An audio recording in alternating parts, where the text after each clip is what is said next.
Oh yeah.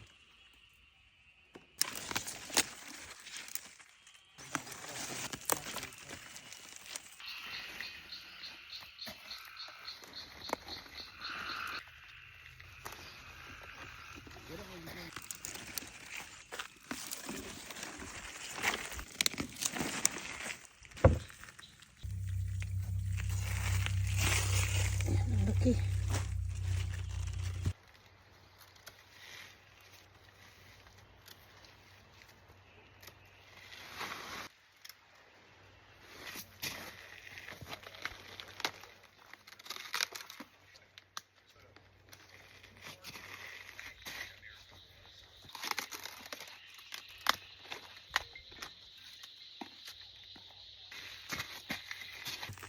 And shot and killed him.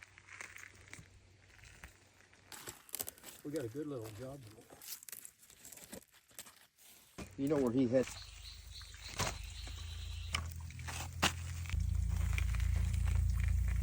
And guys, itry kong i-harvest yung ating potatoes na natira kasi yung iba nasira. Wala tayong maraming harvest this time kasi nasira na lanta.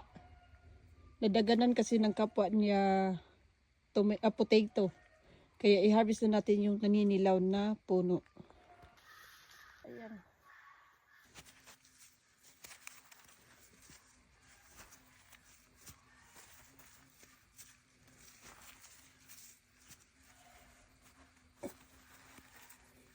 Ayan.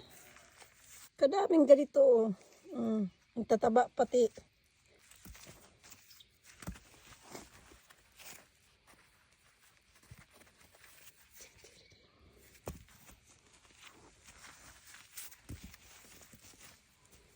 Ang laki. Gusto nila yung matabang lupa ko.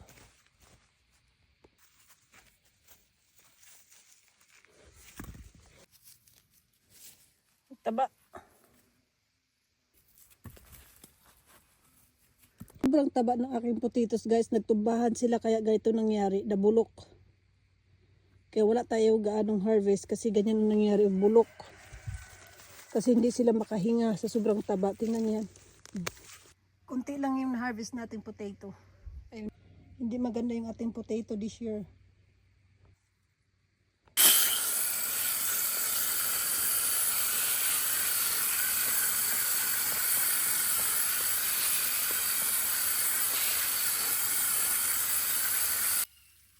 May natira pang tawag nito potato. So tingnan natin guys kasi pinili ko lang yung naninilaw na yung puno kaya hinarvest ko siya.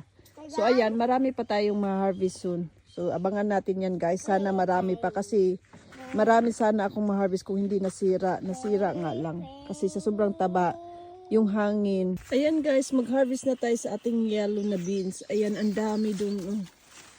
Ang daming bunga doon. Kaya mag-harvest na tayo. Samahan nyo ako.